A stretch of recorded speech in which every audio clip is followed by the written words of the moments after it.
নমস্কার, সুরজিৎ মান্না ক্রিয়েশনস চ্যানেলের পক্ষ থেকে তোমাদের সবাইকে সুস্বাগতম। আশা করি তোমরা সকলে ভালো এবং সুস্থ আছো। আমি তোমাদের জন্য এই ভিডিওটিতে তুলে ধরছি 2026 সালের ক্লাস 5 তথা পঞ্চম শ্রেণীর ছাত্রছাত্রীদের জন্য রায় ও মার্টিন প্রশ্নবিচিত্র থেকে সেকেন্ড ইউনিট টেস্ট তথা দ্বিতীয় পর্যায়ক্রমিক মূল্যায়নের জন্য বাংলার 8 নম্বর মডেল স্কুলের প্রশ্নপত্রের সেটটি সম্পূর্ণ সমাধান করছি। তার আগে তোমাদের কাছে অনুরোধ, তোমরা ভিডিওটি না টেনে পুরোটা দেখো। ভিডিওটি কেমন লাগলো কমেন্ট করে জানিও, ভিডিওটিতে লাইক দাও এবং শেয়ার করো, এবং চ্যানেলে নতুন হলে চ্যানেলটিকে সাবস্ক্রাইব করে চ্যানেলের সঙ্গে যুক্ত হয়ে যাও। আলোচনা শুরু করছি 25 নম্বর পেজের 8 নম্বর মডেল স্কুল পাঁশকুড়া বিবি হাই স্কুল, এই স্কুলের প্রশ্নপত্রের সেটটি সম্পূর্ণ সমাধান করছি। তোমরা পুরো ভিডিওটি লক্ষ্য করো।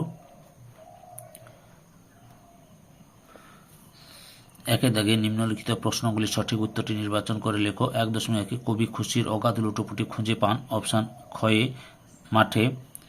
1.2 মায়াতরু কবিতাটির কবির নাম। অপশান গয়ে অশোক বিজয় রাহা। 1.3 কালো হল বকুলতলা কালো ড্যাশ বন। অপশান খয়ে চাঁপার। 1.4 দৌরাত্মি কথার অর্থ। অপশান খয়ে দুরন্তপনা। 1.5 মন্ত্র জানে। অপশান কয়ে ধনাই। 1.6 তৃতীয়বার ফণিমনসা পাতা চেয়েছিল। অপশান গয়ে পালং শাকের। 1.7 নোনতা কথার অর্থ। অপশান খয়ে লবণাক্ত। 1.8 হিমালয়ের পাদদেশে রয়েছে সবুজ ঘন বন, যার পোশাকি নাম। অপশান গয়ে তরাই।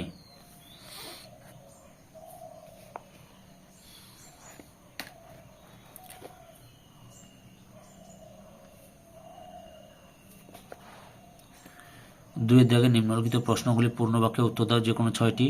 2.1 লিমেরিক কবিতাটি কার লেখা? এডোয়ার্ড লিয়ার।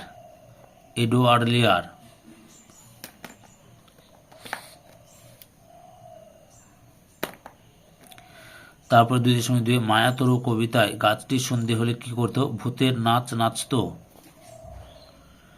2.3 বৃষ্টি পড়ে টাপুর টুপুর কবিতায় কবি এপারের যে বর্ণনা দিয়েছেন তা লেখো।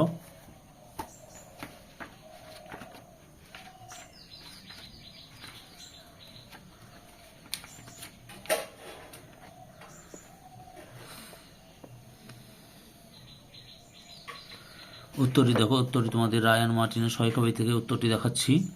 এখান থেকে শুরু করবে, এতটা পর্যন্ত লিখবে। বুঝতে পেরেছ?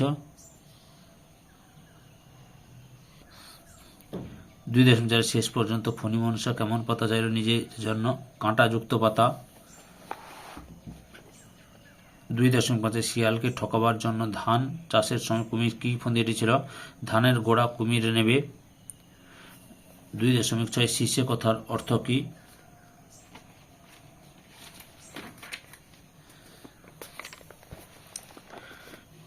উত্তরটি তোমরা এখান থেকে শুরু করবে।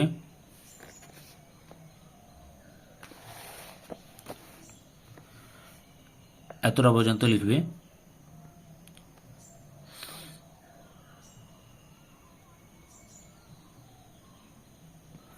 2.7 ফণিমনসা বনের পরী নাটকটিতে প্রথমে কার প্রবেশ ঘটে? সূত্রধার।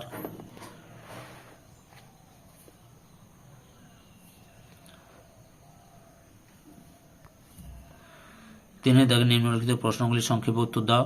3.1 ঝড় কবিতাটি কবির নাম সহ প্রথম 6 লাইন মুখস্থ রেখো। উত্তরটি তোমরা, এই বইটা তো আমার কাছে নেই, তোমাদের পাঠ্য বইতে রয়েছে, মুখস্থ করে নেবে। 3.2 বসন্তকালে সুন্দরবনের দৃশ্য এবং মৌচাক খোঁজার পদ্ধতি বর্ণনা করো।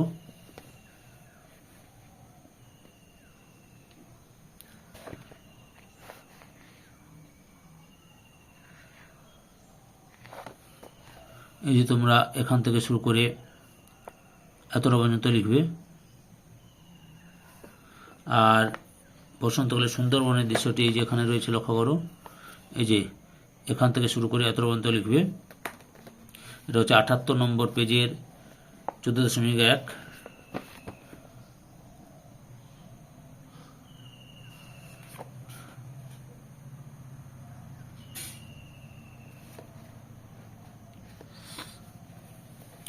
পেজে রয়েছে, দেখালাম। তাহলে প্রথমে আরেকবার দেখেছি। এই যে প্রথমে যে প্রশ্নটা, এখান থেকে এতটা লেখার পরে মৌচাক খোঁজার দৃশ্যের খোঁজার পন্থাটি এখান থেকে এতটা লিখবে। তারপরে রয়েছে অথবা রয়েছে ফণী মনসা বনের পরীর কাছে প্রথমে কিসের পাতা চেয়েছিল এবং তার পরিণতি কি হয়েছিল। উত্তরটি পরপর দেখাচ্ছি, লক্ষ্য করো। 93 নম্বর পেজে রয়েছে। এই যে প্রথমবার আবেদন ফণী মনসার গাছ জুড়ে ঝলমলে সোনার পাতা হয়েছিল, তার পরিণতি এখান থেকে এতটা পর্যন্ত লিখবে।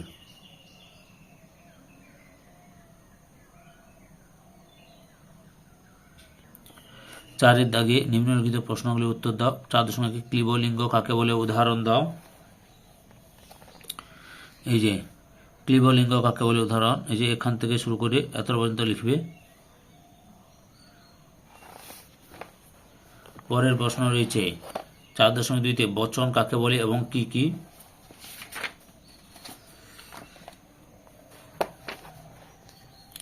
বচন কাকে বলে এখান থেকে শুরু করে এতটা লিখবে। আর বচন কয় প্রকার ও কি কি। বচন দু প্রকার, এক বচন এবং বহু বচন।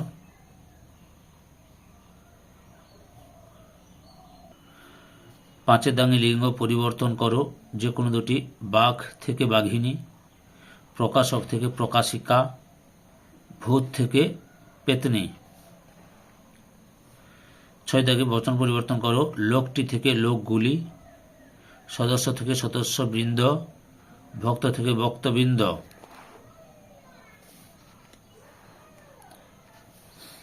7 দাগে চিঠি লেখো যে কোনো একটি। 7.1 বাবাকে ছাত্রাবাস থেকে লেখাপড়া কেমন চলছে জানিয়ে একটি চিঠি লেখো। এই যে এখানে তুমি যে ছাত্রাবাসে থাকো সেই ছাত্রাবাসের ঠিকানা লিখবে। শ্রীচরণেশু বাবা লিখবে। আশা করি তোমরা ভালো আছো, তোমাদের কথা সবসময় সবগুলো যা আছে লিখে নেবে। পরপর লিখে নিয়ে এখানে তোমার বাড়ির ঠিকানা দেবে এবং ইতি তোমার নাম লিখবে।